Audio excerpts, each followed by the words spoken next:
How is the world changing?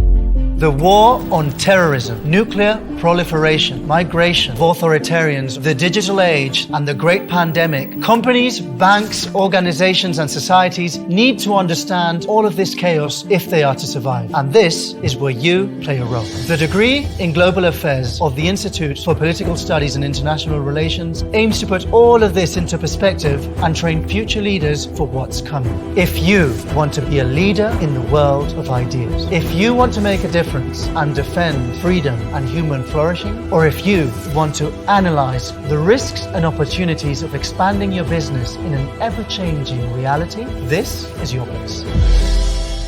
Join us.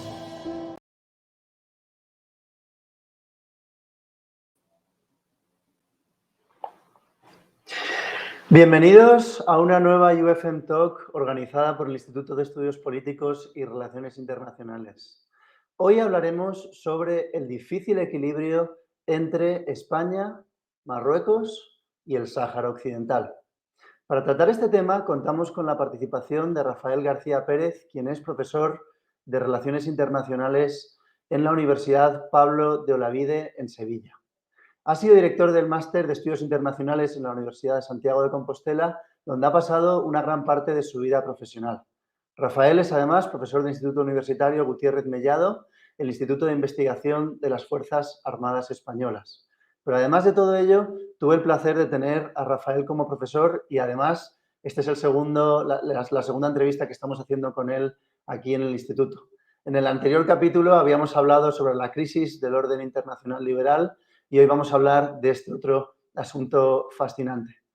Rafael me dio una clase titulada Transformaciones del Sistema Internacional y es de las pocas asignaturas en mi vida que creo que después de haberla aprobado me he pasado comprándome libros de la bibliografía del curso años después y fue mi primer contacto, yo creo, con muchos autores de la disciplina que son interesantísimos. Ahora me estoy acordando de Kissinger, que leímos el libro de China, pero también de Fukuyama y muchos otros autores como Mahbubani muy interesantes. Así que, bueno, simplemente espero que Rafael nos ayude con este tema que es, pues, evidentemente complicado y que seguramente nos va a dar bastante que hablar. Así que, para empezar, Rafael, bienvenido. Muchas gracias, buenas tardes, William. Muchas gracias por tus amables palabras y buenas tardes a todas las personas que nos siguen. Muy bien, Rafael. Pues la verdad que para nuestros alumnos, bueno, la semana pasada organizamos un Nation Lab aquí en la facultad para hablar sobre el diferendo territorial de Belice, que es otro asunto pues muy complejo y de muchísimo interés académico, yo creo, ¿no? Para todos los que nos gusta esta disciplina. Pero hoy queremos hablar sobre el Sáhara Occidental en general. Entonces, como nos van a estar viendo bastantes alumnos que son de Centroamérica, que a lo mejor les cuesta hasta situar esto en el mapa. Sí que quería, y ya estuvimos hablando de esto en el previo, pues tú y yo, situarles de una manera muy introductoria en esto, ¿no? Y para hacer eso yo creo que lo mejor es que empecemos con una explicación histórica, ¿no? De qué hace España allí y que nos cuentes un poco de cómo empieza todo esto, ¿no? Muy bien. El Sáhara Occidental es un territorio situado en el occidente del África del Norte, dentro del Sáhara, del territorio del desierto del Sáhara y con costas al mar Atlántico. Se encuentra situado frente a las Islas Canarias y fue una antigua posesión colonial española hasta 1975. Como imagino que los estudiantes de Relaciones Internacionales sabrán, el proceso de descolonización tutelado desde la Organización de Naciones Unidas sigue unos pasos establecidos, que son básicamente que aquellos territorios administrados por una potencia extranjera necesariamente tienen que convertirse en estados, tienen que ser descolonizados. Y el procedimiento para hacerlo, el procedimiento estándar, es en aquellos casos en que existe una población autóctona, consultar a la población, que es el sujeto de soberanía, para que decidan sobre el futuro de ese territorio. No voy a explicaros ahora las excepciones a esta situación, pero no todas las situaciones coloniales se pueden resolver de la misma manera, ya que en algunos casos la potencia colonial expulsó completamente a la población autóctona, o no había esa población autóctona en ese momento, y por lo tanto, a la hora de hacer un referéndum, no hay esa población es impuesta por el colonizador, no es sujeto de soberanía. Pero en el caso del Sáhara Occidental sí se cumplían estos requisitos, que como recuerdo constituyen el marco estándar del proceso de descolonización, y por lo tanto, de haber seguido las pautas normales, en el año 75 el Sáhara Occidental se tendría que haber convertido como nuevo Estado independiente descolonizado de España. Pero el año 75 fue un año muy complicado en España, fue el final de la dictadura del general Franco. El general Franco estaba en el ocaso de su vida, en una situación de práctica postración, no estaba con las facultades en el ejercicio de su gobierno, y había una situación política verdaderamente explosiva que amenazaba pues con un golpe de Estado, con una situación en fin, insurreccional en España, muy complicada, muy complicada. Y esa debilidad política general fue utilizado por el Reino de Marruecos para llevar a cabo una apropiación, una ocupación de ese territorio. Y aquí, a lo mejor poniendo otro ejemplo histórico, lo podemos entender mejor, ¿no? Que es el origen del Estado de Israel y la situación de los territorios ocupados de Palestina, que es, creo, el ejemplo histórico más semejante, ya que la situación jurídica en la que se encuentran los territorios ocupados de Palestina y el Sáhara Occidental creo que son idénticos. ¿A qué me refiero? A que Israel, al igual que Marruecos, ocupan esos territorios que invaden, los territorios de Palestina o el Sáhara Occidental, en el momento en que no se ha consumado el proceso de descolonización. Por lo tanto, no hay un Estado, una entidad que es agredida como tal. Por lo tanto, las normas de aplicación del derecho internacional sobre agresión a otros Estados no se cumplen, pero tampoco hay una potencia administradora que se haga responsable de la administración de ese territorio, ¿no? En el caso de Palestina, el Reino Unido salió corriendo, como nosotros los españoles hicimos igualmente en el año 75. Nos quitamos del medio, dejando tanto a palestinos como a saharauis pues abandonados a su propia suerte. En esas coyunturas específicas de vacío de poder, Marruecos lleva a cabo una ocupación que es ilegal. ¿Por qué es ilegal la ocupación de Marruecos? Porque lo dice Naciones Unidas, porque se hace en contra de la voluntad del pueblo saharaui, porque no tiene reconocimiento internacional, porque el Sáhara Occidental sigue siendo un territorio dependiente según Naciones Unidas y por lo tanto tiene la obligación de ser descolonizado. La situación, de una forma muy semejante a la de Israel, se ha enquistado de una forma prácticamente inexorable y desde el año 75 hasta la actualidad, en el caso de Israel, pues desde el año 47 hasta nuestros días, pues se vive en un impasse donde la población saharaui, una parte importante de la población saharaui fue expulsada del territorio y vive en campamentos de refugiados en el territorio próximo de soberanía argelina, en territorio argelino, en los campamentos de refugiados de Tinduf. Y Marruecos, al igual que Israel, pues llevó a cabo una política de colonización del territorio, trasvasando población originaria marroquí que es trasladada al territorio saharaui. Se vivió durante décadas una guerra entre el Frente Polisario y Marruecos, bastante dura y cruenta, que consiguió resolver militarmente Marruecos gracias a la construcción de unos muros de arena que dividen el desierto del Sáhara. Es una obra de defensa militar verdaderamente extraordinaria, absolutamente extraordinaria por sus dimensiones, por su complejidad. Esto permitió parcelar esa superficie inmensa del territorio y limitar, claro, las capacidades de hostigamiento militar en que se basaban las ofensivas saharauis. Y esto ocurre en los años 90 y a partir de ahí se inicia un proceso de negociación diplomática tutelado desde Naciones Unidas o por Naciones Unidas, que cuenta con un enviado especial, que la verdad es que no ha tenido resultados prácticos, de la misma forma que tampoco lo ha tenido el diálogo entre Israel y Palestina, ¿no?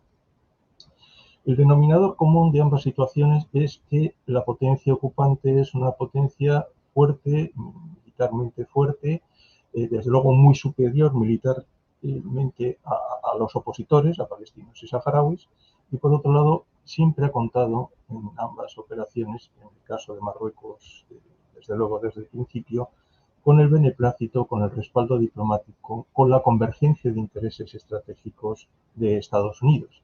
De manera que es Estados Unidos la pieza clave, absolutamente, para entender esta situación.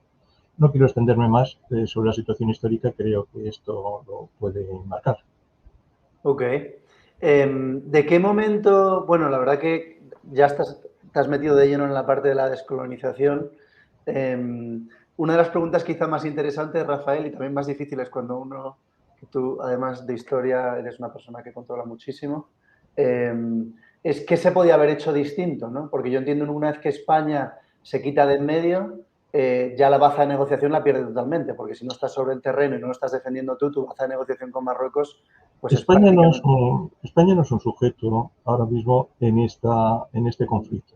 De la misma forma que el Reino Unido, antigua potencia colonial de Palestina, no lo es en el caso de Palestina. Esto es una vergüenza para nosotros como país, porque yo entiendo que teníamos una responsabilidad directa en la administración de esa gente, los saharauis, que fueron abandonados, ¿no?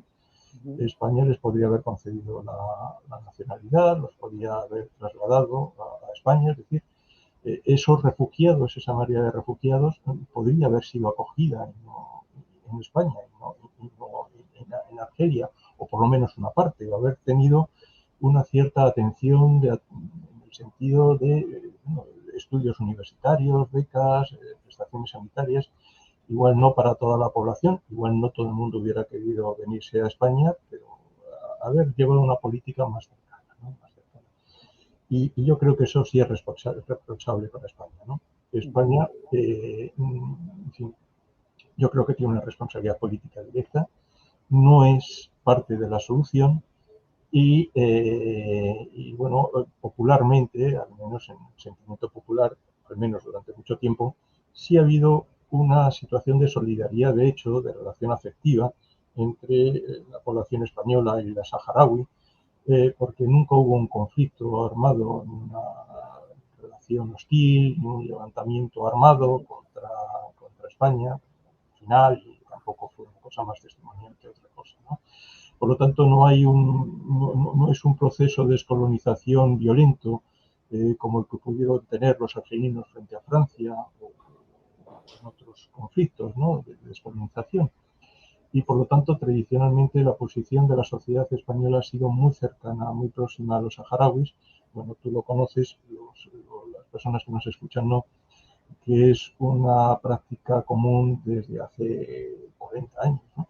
El acoger a niños saharauis que pasan los veranos en España y son familias españolas y se produce una relación muy familiar, digamos, de afecto, de atención con los niños, que no es que pasen las vacaciones solamente, es que cuando llegan es atención sanitaria, se les lleva a los médicos, la ropa que se le compra, los juguetes, en fin, toda esa relación que se establece y eso pues es un tema de la cercanía.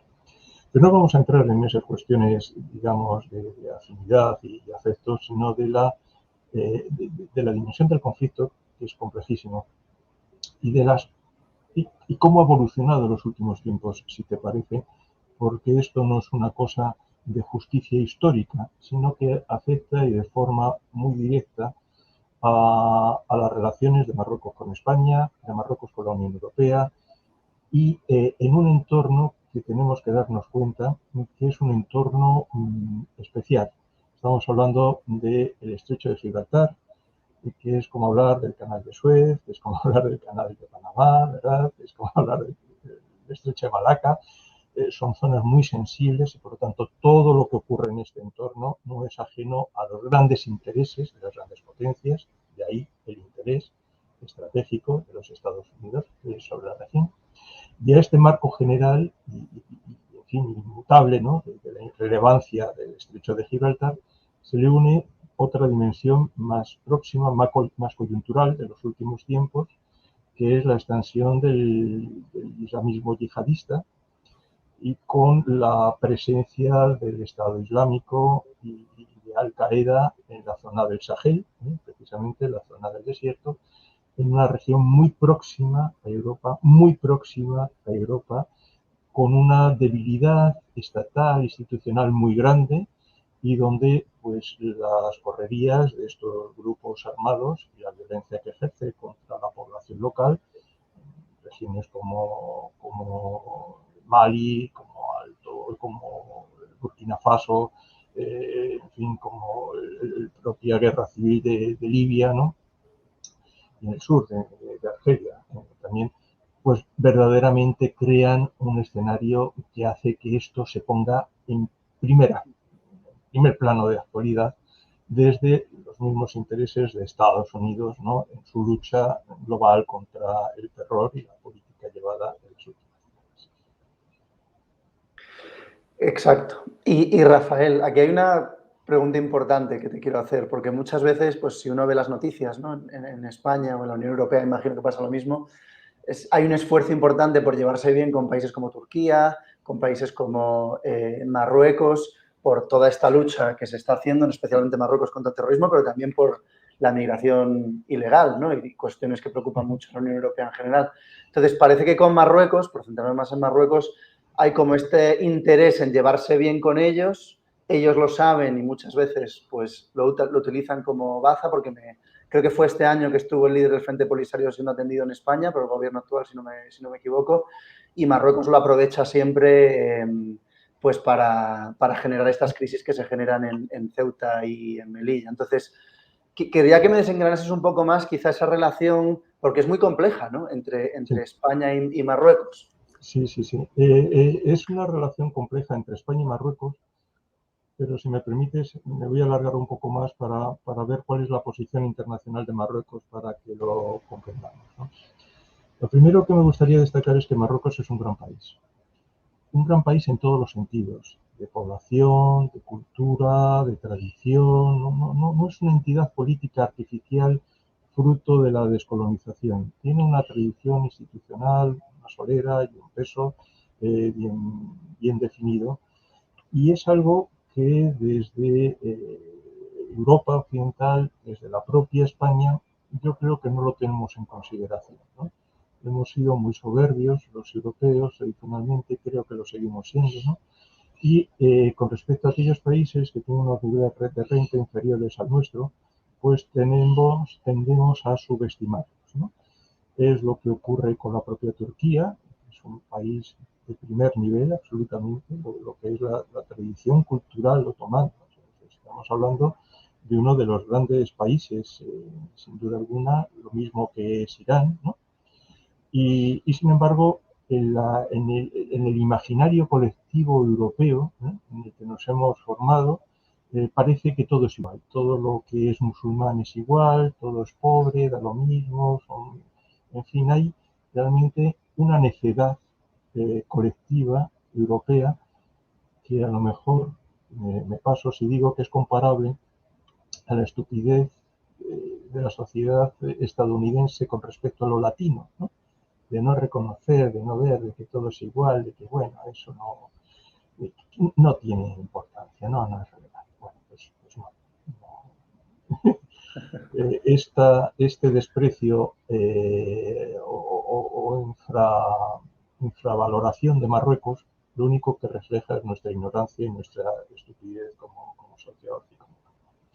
Marruecos es un país muy importante, ocupa una posición estratégica igualmente muy importante, y el interés de España, como no puede ser de otra forma, con estados próximos y vecinos en este caso, es que a los vecinos le vaya lo mejor posible, porque está demostrado que las dinámicas comerciales de relación política entre vecinos que tienen unos niveles de renta más semejantes, ¿no? Que no están tan divergentes, que no son tan divergentes, deriva una situación muchísimo mejor de estabilidad, de progreso, de profundización. Por lo tanto, cuando digo que el interés de España está en que le vaya muy bien a Marruecos, no lo digo de una forma por hacer una declaración. Es que objetivamente es así. Los intercambios comerciales, son más intensos con los países próximos, es una cuestión muy curiosa. Y bueno, pues por el perfil de nuestra industria y de nuestra producción, España es un gran país productor de alimentos básicos, ¿no? Y de industria agroalimentaria, etcétera, etcétera. Bueno, pues en todo el norte de África, aunque Marruecos es una potencia agrícola, pero bueno, tenemos ahí un mercado verdaderamente de exportación más que notable para nuestras cosas. Siendo Marruecos un país muy importante, es un país también muy especial. Y es un país muy especial porque las relaciones que tiene Marruecos con todos sus vecinos son tan malas, tan conflictivas, no solamente son con España, que es lo que le hace particularmente singular a Marruecos, ¿no? Esto, creo, si os parece, no quiero alargarme demasiado, merece una explicación, por un lado, de las razones de esta singularidad de Marruecos, ¿no? Y de la legitimación de su discurso nacionalista expansionista, y luego ver los diferentes conflictos que tiene con todos sus estados fronterizos. ¿No? Marruecos es un país que fue colonizado por Francia a partir de los acuerdos derivados de la Entente Cordial, ¿no? Este pacto diplomático que acercó franceses y británicos a comienzos del siglo XX. Entre esta Entente Cordial eran un montón de acuerdos diplomáticos muy complejos. Uno de ellos, el primer capítulo, hacía referencia a la situación en el Mediterráneo, y lo que hubo fue una suerte de cambio de cromos, ¿no? De intercambio de influencias entre países, entre el Reino Unido y Francia en el norte de África, ¿no?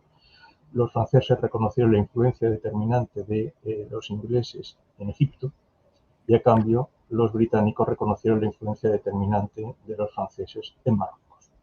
Esto derivó al establecimiento de un tratado de protectorado sobre Marruecos y el establecimiento de la colonización francesa, que pervivió hasta la independencia del país en 1956.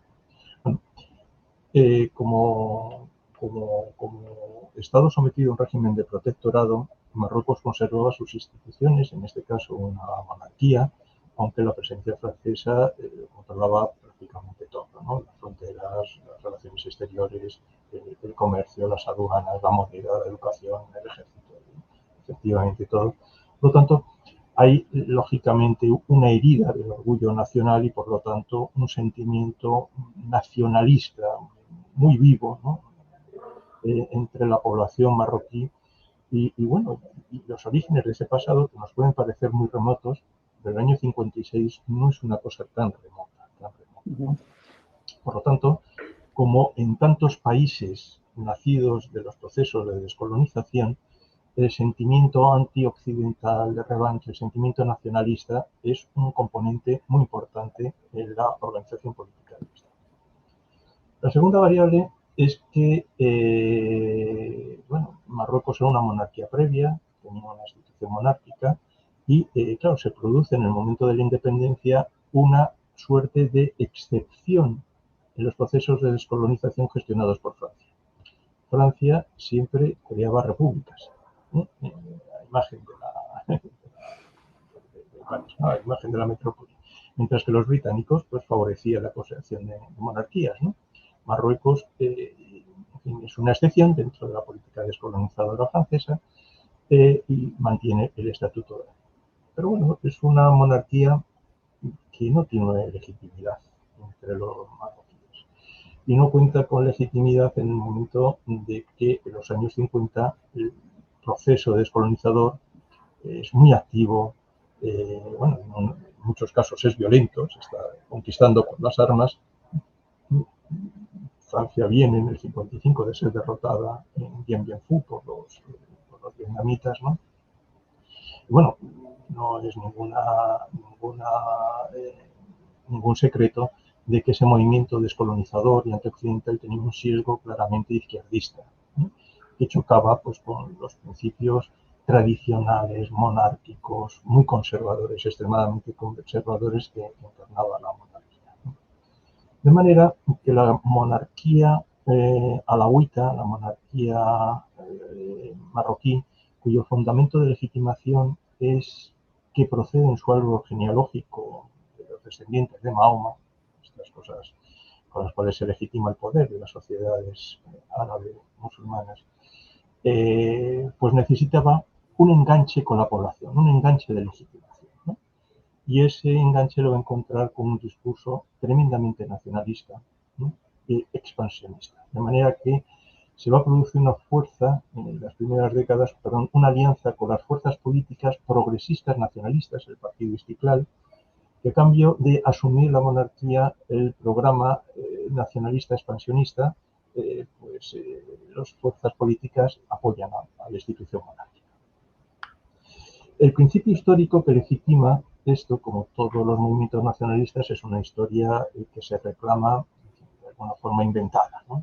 Una interpretación del pasado, un poco mítica, etcétera, etcétera.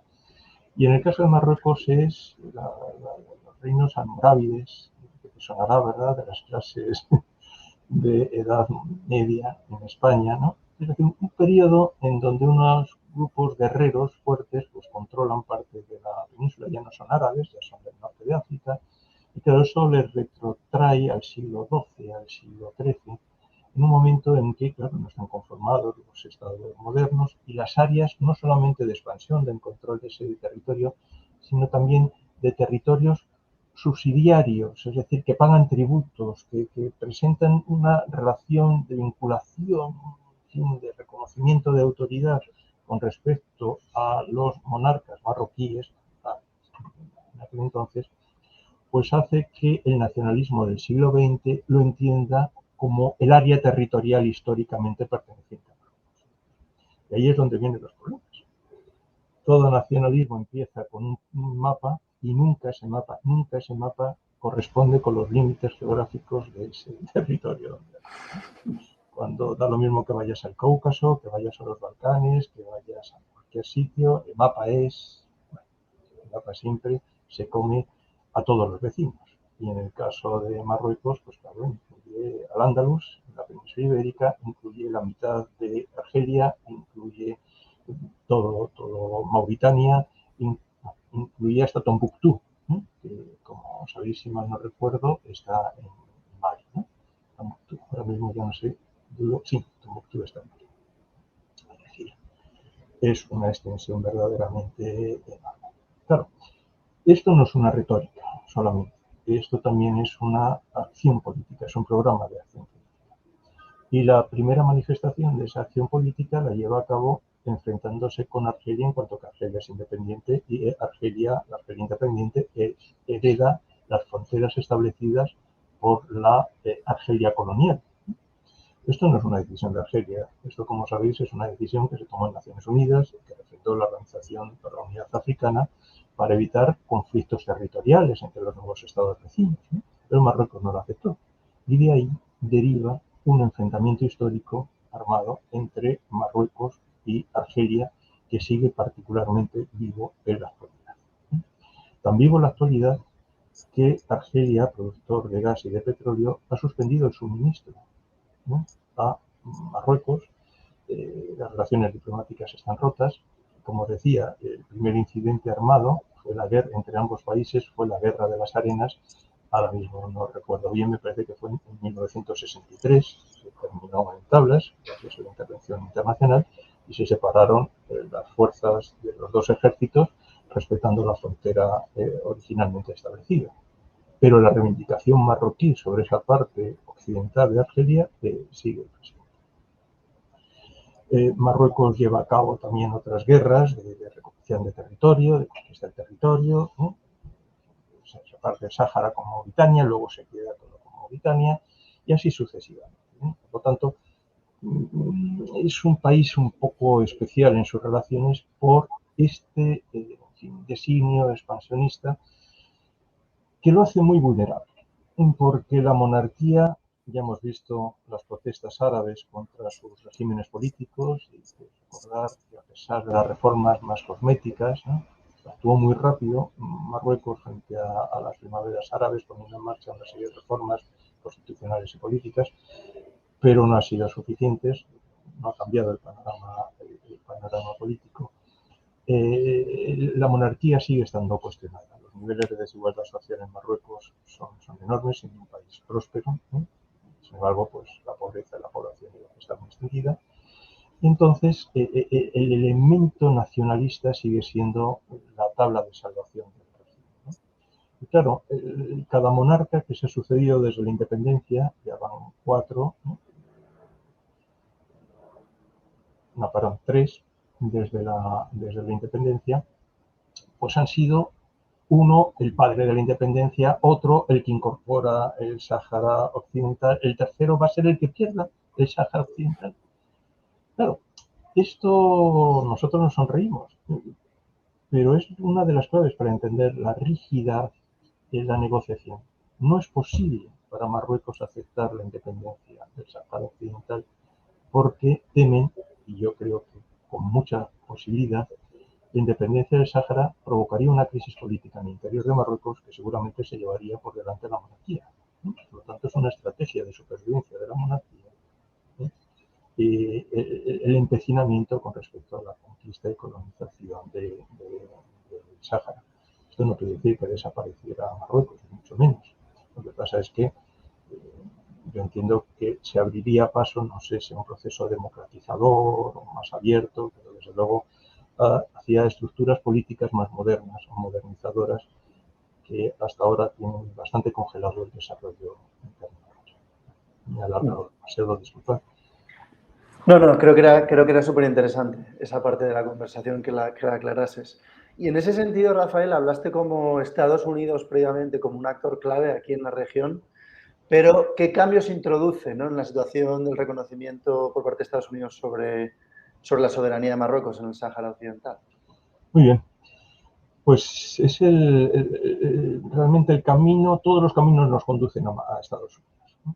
Estados Unidos se interesa por la región, por ser el estrecho, y ha tenido dos intereses o dos razones sucesivas en esta etapa histórica de la que estamos hablando, desde los años 50 del siglo pasado hasta la actualidad. La primera razón se encuadra dentro de la lógica de la Guerra Fría, es decir, un sistema de compensación. Argelia, como sabéis, llega al poder a través de un proceso revolucionario que derrota a Francia y llega al poder una fuerza izquierdista con afinidades, o por lo menos receptiva, antioccidental, receptiva hacia la política de la Unión Soviética, ¿eh? El FLN, Frente de Liberación Nacional, ¿no?, que sigue en el gobierno, ¿eh? Por otra parte. La política de Guerra Fría desde Washington implica la compensación, ¿no? Si los soviéticos pueden tener una cierta influencia en el Magreb, hay que establecer un dique, ¿eh?, de compensación que evite que se hagan con toda la región. De ahí ya la deriva izquierdista de Argelia confirmó la presencia o el respaldo diplomático estadounidense hacia Marruecos. ¿Cuál era lo que pensaba Marruecos, que pensaba Washington que podía evitar? Puentear, ¿no?, que la Unión Soviética pudiera puentear el estrecho de Gibraltar buscando una salida territorial, es decir, atravesando el Magreb para ir desde los puertos argelinos hasta la costa atlántica. Esa era la idea. Cuando se produce la crisis del Sáhara Occidental, la posibilidad de un Sáhara Occidental aliado de Argelia vuelve a disparar otra vez más las alarmas en Washington. Argelia no tiene salida al Atlántico, el Sáhara Occidental sí, por lo tanto, el Sáhara Occidental puede albergar una base de submarinos soviéticos en plena Guerra Fría. De manera que Estados Unidos neutraliza esa posibilidad muy eventual, que había que haber visto, ¿no?, pero esa posibilidad la neutraliza apoyando a que Marruecos ocupe ese territorio. Bueno, estas son las explicaciones normales. Yo no sé hasta qué punto no son también justificación. Es decir, no conozco los informes de inteligencia, pero me parece todo un poco peliculero, ¿no? Verdaderamente los soviéticos estaban para instalar una base de submarinos, realmente los saharauis iban a transigir con eso. Alguna vez se instaló instalaciones militares en territorio argelino por parte de los soviéticos. ¿Me explico? Pero bueno, está dentro de esa lógica, ¿no? Bueno, desaparecida la Guerra Fría, podía haber desaparecido el apoyo a Marruecos y efectivamente el apoyo norteamericano a Marruecos es más débil y por eso en los años 90 es cuando se produce el proceso de negociación con el Polisario, la intervención de Naciones Unidas, el fin de las hostilidades armadas, es decir, la canalización, la vía, la senda de una solución diplomática al conflicto. Pero en esto llega los atentados del 11 de septiembre y la amenaza terrorista vuelve a entregar a Marruecos otra baza diplomática de negociación entre Marruecos, ¿no? Se ponen al servicio de Estados Unidos. De hecho, hay tropas estacionadas estadounidenses en territorio marroquí, en la base de Tantan, y Marruecos actúa como un agente diplomático del islamismo conservador, pero evidentemente no terrorista, como fuerza neutralizadora del islamismo radical en el Sáhara, contando con el apoyo diplomático de los Estados Unidos y con la defensa de su propia agenda, ¿no? Salvando las distancias, porque Marruecos no tiene esa capacidad financiera, algo semejante a lo que ha hecho Arabia Saudita dentro del escenario del Oriente. ¿Por qué Estados Unidos puede, como cualquier Estado, reconocer un gobierno como legítimo de un país? No puede reconocer la soberanía, es decir, de un territorio ocupado. Eso no es una cosa voluntaria de un Estado, eso tiene que ser pues por el conjunto de los Estados reunidos en Naciones Unidas, ¿no? Y los derechos de soberanía de una población sobre su territorio, como sabemos, son inalienables, ¿no? De manera que es como, podríamos decir cualquier cosa, es una declaración unilateral, no tiene fuerza de ley, no tiene valor jurídico esa declaración, pero obviamente es un espaldarazo muy fuerte por parte de diplomático a las ambiciones de expansión territorial de Marruecos, que trata de aprovechar por todos los medios, como es en el caso de Israel. Yo entiendo que esto lo hace Estados Unidos por una razón, y es este trasvase del eje de interés de Estados Unidos hacia Asia, y por lo tanto tratar de retirarse de todos estos conflictos menores que ya no están en su día, que sean los aliados locales los que se hagan cargo de la situación. El próximo Oriente es Israel y Arabia Saudita, pues que de la estabilidad de Marruecos se haga cargo, perdón, de la estabilidad del Sahel, del Magreb, se haga cargo Marruecos, y en todo caso es venderles armas, apoyo diplomático, financiación, etcétera, etcétera, pero trasladar responsabilidades a los aliados locales, de manera que el esfuerzo principal de los Estados Unidos se centre en Asia, se centre en la contención. A partir de ahí, Marruecos ha llevado a cabo una serie de medidas unilaterales de fuerza cada vez más asertivas contra países de la Unión Europea, contra las propias autoridades de la Unión Europea, y ahora se ha producido una reciente sentencia por parte del Tribunal Superior de la Unión Europea, que si quieres la comentamos porque afecta directamente al futuro de las relaciones. Interrúmpeme, William, Por por favor. eso, sí, te quería preguntar por la sentencia y, claro, ¿en qué coloca eso el apoyo de Estados Unidos? Si le va a influir o no. O sea, esta sentencia, ¿de qué manera cambia o pone en relieve factores de cambio interesantes en la región, ¿no? Esta sentencia del Tribunal de Justicia? Yo creo que no va, los alumnos me imagino que no conocerán esta sentencia, ¿no? Lo que quiero decir es que lo que quiero recordar es que todos los actos jurídicos vinculantes de la Unión Europea, es decir, la Unión Europea es un sujeto de derecho internacional y puede firmar, puede obligarse internacionalmente a través de tratados en determinados temas, ¿no? Por ejemplo, los temas comerciales, los temas pesqueros, etcétera. Y esto es lo que tiene firmado con Marruecos, ¿eh? España no tiene un tratado pesquero, Francia no tiene un tratado comercial con Marruecos, lo tiene la Unión Europea. Tanto todos los países de la Unión Europea actúan en el terreno económico, comercial, con Marruecos a través de la Unión Europea. Y Marruecos, para conseguir argumentos implícitos que favorecieran el reconocimiento internacional de su ocupación del Sáhara Occidental, negociaba como representante del territorio saharaui ante la Unión Europea de esos territorios. Y la Unión Europea, como tiene interés comercial, en el caso de tantos países como España, desde luego, en utilizar el banco pesquero que se encuentra en aguas de soberanía del Sáhara Occidental, pues hacía la vista gorda y firmaba estos acuerdos, yo creo que con plena certidumbre de que eran ilegales. Pero bueno, aquí funciona la separación de poderes, y una cosa es lo que hagan los estados, ¿no?, a la hora de facilitarlo o de favorecer la firma de esos tratados, y otra cosa es el poder judicial, y a través del Parlamento pues se elevó al tribunal, que ha sentenciado, no ya ahora la más reciente, ya venía sentenciando lo de antes, la ilegalidad de esa práctica, por una razón.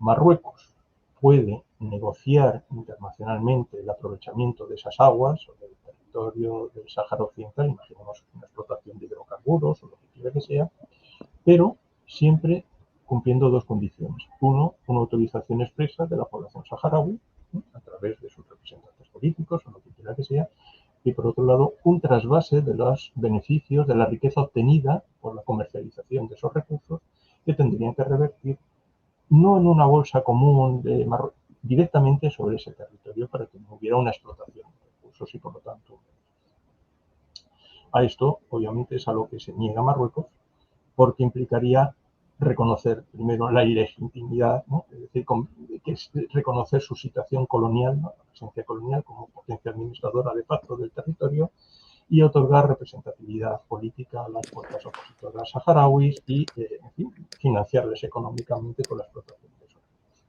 Y ahí es donde está, ¿no? Bueno, esto va a obligar a que desde la Unión Europea pues se tenga que cumplir escrupulosamente, ¿no?, con estos acuerdos, y por lo tanto a ver qué fórmula jurídica, porque realmente aquí somos artistas para darle la vuelta a las cosas para que luego se puedan hacer, ¿no? Pero vamos a estar una temporada, y previsiblemente una temporada larga, en una situación de impasse jurídico hasta encontrar la fórmula en que eso se resuelva, pero no afecta al problema de fondo.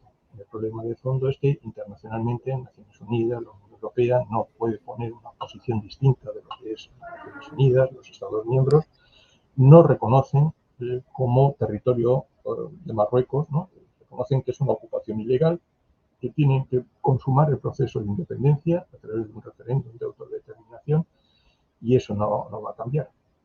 Y la posición de Estados Unidos, y yo creo que tampoco va a cambiar, aunque Biden ha sido más cauto con respecto a las manifestaciones realizadas con respecto al Sáhara Occidental.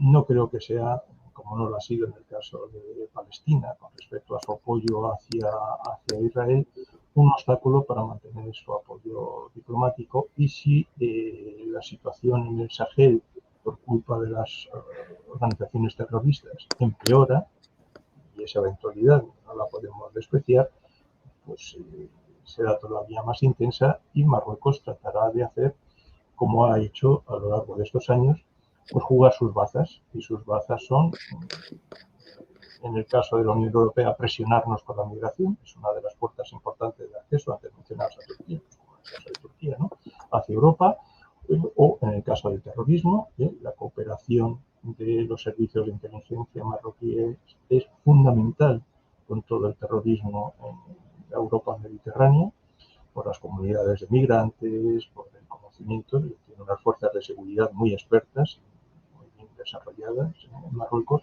y por lo tanto son muy eficaces. Y claro, eso es una pieza de chantaje, de presión a la que somos particularmente vulnerables los Estados europeos. Por lo tanto, la sentencia es importante, no dice algo nuevo que no sepamos, ¿no?, y me imagino que se tratará de resolver, pero lo sustancial no va a cambiar. Es que Marruecos va a tratar de seguir en el Sáhara Occidental todo el tiempo que pueda hasta el final, ¿no?, a no ser que ocurriera algo verdaderamente revolucionario en el interior del país, y tampoco cabe una garantía de que la proclamación de una república o la caída de la monarquía, que yo no lo veo como una posibilidad en el horizonte próximo, diera lugar a un régimen que quisiera cumplir con sus obligaciones internacionales, ¿no? Es más, pienso que un posible gobierno republicano, al revés, también trataría de utilizar el discurso nacionalista como elemento legitimador para afianzarse el poder, con lo cual es un conflicto a largo plazo difícil de resolver. Sí, sí, eso mismo te iba a decir, que probablemente el nacionalismo se alíe con el siguiente poder que llegase, sí, en ese... Si no son los mismos nacionalistas el siguiente poder. Sí. Y Rafael, aquí te voy con una pregunta que creo que es pues, muy difícil y más de bola de cristal que otra cosa, ¿no? Pero ¿hay algún conflicto similar a este que tú conozcas que se haya podido resolver? O sea, ¿qué posibles salidas, opciones verías? Aunque evidentemente a corto plazo no se puede ver nada, pero quizá en un periodo histórico pues, más a largo plazo, ¿qué posibles salidas se le podría ver a este conflicto? Bueno, hubo un conflicto, no sé si parecido, esto lo conozco menos, con Timor-Este. Timor-Este también era un territorio en fin, que no se llega a descolonizar, lo ocupa Indonesia y hay una rebelión, una lucha armada, finalmente se le fuerza y deferido después de una ocupación de bastante tiempo, llega a la independencia, ¿no? Es decir, la solución a estos conflictos es concluir el proceso de independencia, de descolonización, mejor dicho, y entregar el futuro del país a la población autóctona para que decida qué es lo que quiere hacer. Eso yo creo que es la solución. Pero bueno, tienen que darse unas circunstancias específicas que no se dan. Ya te he dicho, por la Timor-Leste está en una situación buena, tiene importancia por el mar, los yacimientos petrolíferos que había, el subsuelo marino, ¿vale? Pero no está en una posición estratégica tan fundamental, ¿no? Y yo creo que el enquistamiento de Palestina, el conflicto en Palestina, el enquistamiento del conflicto en el Sáhara Occidental, es que son víctimas también de la situación estratégica del territorio que ocupan, ¿no? De ahí los intereses de las grandes potencias, en este caso de Estados Unidos, pues hace que pongan en su jerarquía de intereses, ¿no? Su propia seguridad estratégica o sus intereses estratégicos que no el cumplimiento del derecho internacional, donde tanto en Palestina como en el Sáhara Occidental no hay dudas al respecto de la ilegalidad de la situación creada por un acto de fuerza como es una ocupación militar forzada que expulsa a la población autóctona del territorio. O sea, si te he entendido bien, habría como, bueno, por un lado, que hubiera un cambio interno de Marruecos que permitiese que esto pasase, ¿verdad? Eso sería, pues, Hombre, posiblemente. si quieres las soluciones, yo creo que el calendario sería este, ¿no? Primero, estabilización del Sahel.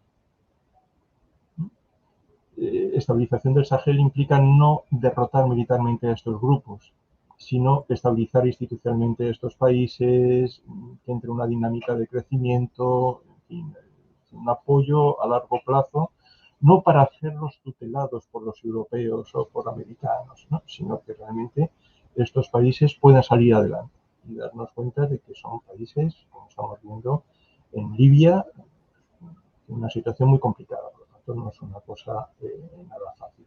Pero desde luego, una tranquilización, una estabilización regional crea ya un entorno regional más proclive al entendimiento. En segundo lugar, o a lo mejor en primer lugar, la normalización de relaciones diplomáticas entre Argelia y Marruecos. En cuanto a que estos dos países se pongan de acuerdo, también otro factor, en este caso local, ¿no?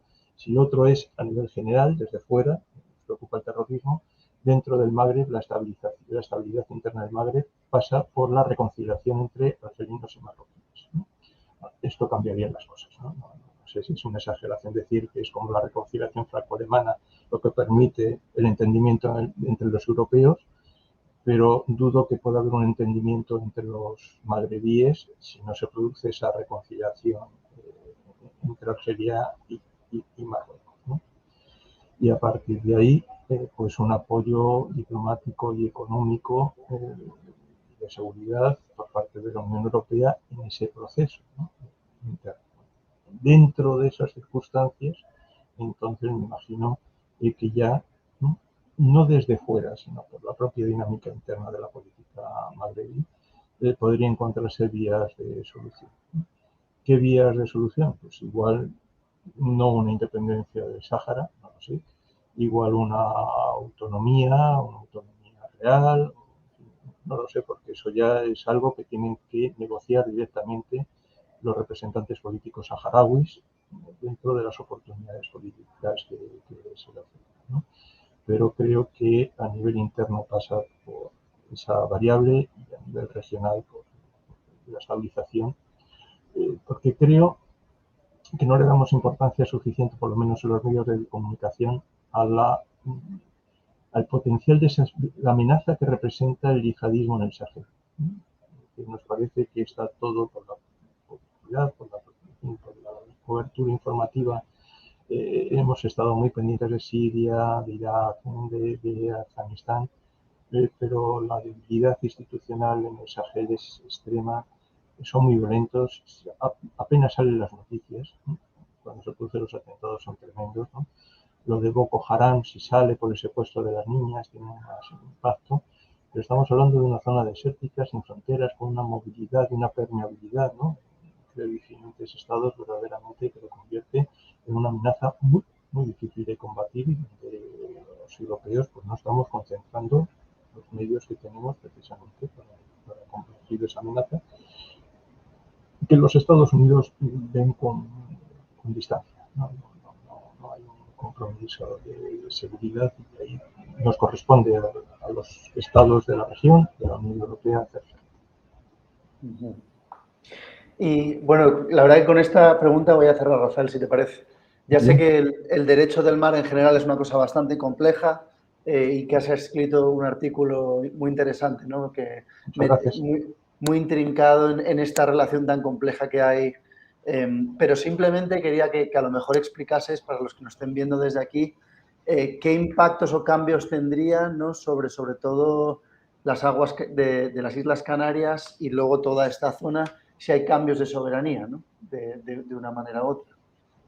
Bien, a lo que hace referencia William con su pregunta es al proceso que está abierto desde hace ya 2 décadas en Naciones Unidas, de que los estados ribereños pueden solicitar una ampliación, pueden llevar a cabo una ampliación de su plataforma continental más allá de las 200 millas, pueden extenderla hasta 150. Esta oportunidad la han aprovechado pues, los estados que dan a aguas oceánicas y por lo tanto que tienen una proyección de profundidad, ¿no?, en mares cerrados, interiores, como puede ser el Mediterráneo, pues casi no merece la pena porque enseguida se encuentra las aguas de un país que se encuentra enfrente y por lo tanto no se puede llevar a cabo, ¿no? Pero los estados atlánticos, en el Pacífico, en el Índico, lo han llevado a cabo, bueno, el océano Ártico también, como es sobra conocido. Y bueno, en el caso de Portugal, en el caso que nos ocupa, Portugal lo ha llevado a cabo, España lo ha presentado también, Marruecos han mostrado su interés de hacerlo, pero todavía no ha llegado a hacer la propuesta. El hecho de presentar la propuesta es que la reclamación se hace en función de unos estudios geológicos sobre la composición del suelo marino, que son los que tiene que evaluar esta Comisión de Naciones Unidas a la hora de ver si hay continuidad o no a la hora de proyectar la plataforma continental. En el caso de España, y con respecto al Sáhara Occidental, el problema que representa es la existencia del archipiélago de las Islas Canarias y, por lo tanto, la convergencia de esas plataformas continentales ampliadas, en el caso de que se produjeran, entre las aguas de Marruecos, la plataforma de Marruecos, de España a través de las Canarias y del Sáhara Occidental. Marruecos ha dicho que piensa presentar esa ampliación y, viendo su actitud con respecto al Sáhara Occidental, yo doy por hecho de que lo hará incorporando el territorio del Sáhara Occidental dentro de su propia propuesta, como si fuera territorio de soberanía marroquí, lo cual esto va a invalidar automáticamente su propuesta. Yo creo que esta es la razón principal por la cual todavía no lo ha presentado Marruecos, ¿no? Porque recibiría en este caso en fin, algo que sí limitaría o anularía sus perspectivas, ¿no? Pero bueno, igual lo presenta, ya veremos cómo actúa. Y en cualquier caso, aunque se lleve a cabo, y España que ya lo ha presentado, la Comisión está saturada de trabajo y va a tardar en estudiar la propuesta española, pero bueno, en algún momento nos llegará. España va a tener muy difícil ejecutarlo en la práctica, porque una cosa es el reconocimiento de esa ampliación y otra cosa es la fijación de las fronteras marítimas con los estados vecinos, ¿no? Y la fijación de las fronteras solo se pueden hacer en el derecho internacional a través de la negociación bilateral entre los estados interesados, ¿no? Y con Marruecos pues es difícil ponerse de acuerdo, ¿no? Es tan difícil ponerse de acuerdo que me parece que no tiene aguas territoriales delimitadas con ningún estado vecino, las ha hecho de forma unilateral. Y claro, eso no tiene fuerza jurídica, ¿eh? Y por lo tanto con España, aunque nos pusiéramos de acuerdo con Marruecos, pues está en Ibiza, Sáhara Occidental y queda como un problema ahí encapsulado a largo plazo.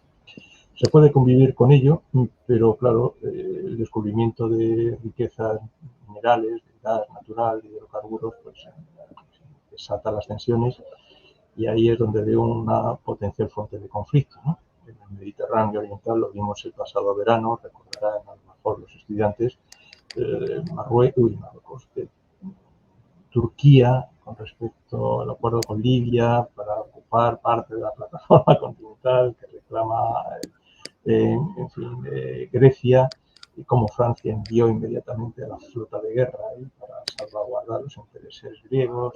Es decir, son temas muy sensibles, susceptibles de crear crisis internacionales de envergadura, por lo tanto no son problemas menores, ¿no?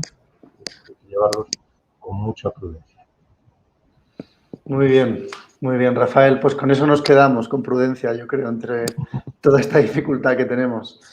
Pues nada más por mi parte, nos hemos quedado ya sin tiempo, lo siento por la gente que nos está viendo en el público, que no he podido lanzarle ninguna de las preguntas, pero nos hemos quedado sin tiempo y tienen mi contacto si alguien nos quiere lanzar cualquier duda o pregunta, así que aquí estamos pendientes.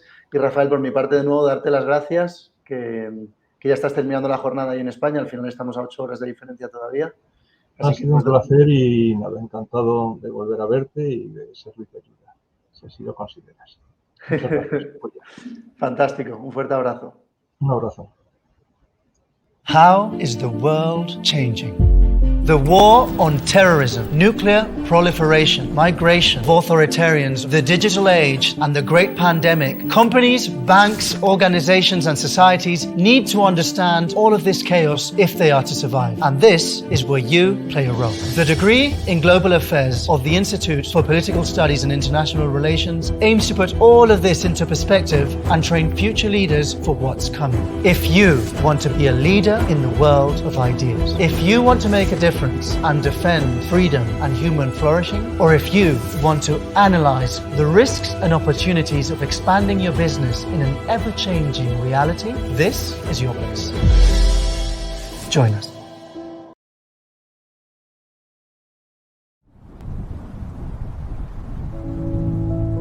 Antigua is such an amazing and special place. An absolutely beautiful location. We're outside in nature.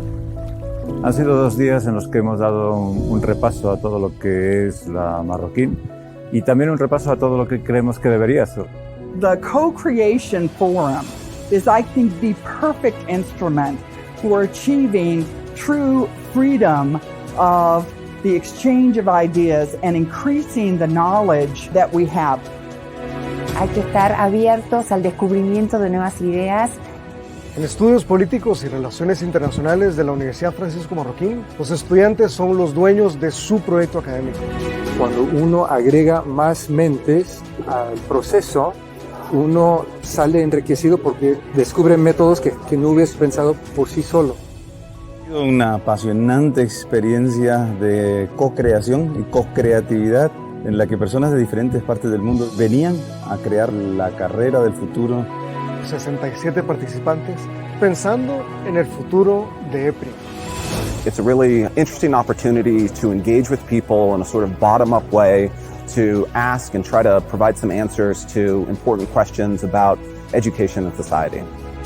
My expectations were actually superseded by reality, that the reality actually worked a lot better. La universidad es un lugar de innovación.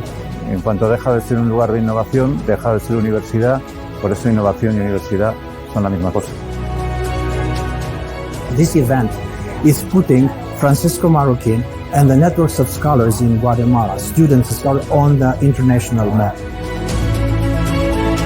The future is very bright for EPRI and very bright for UFM.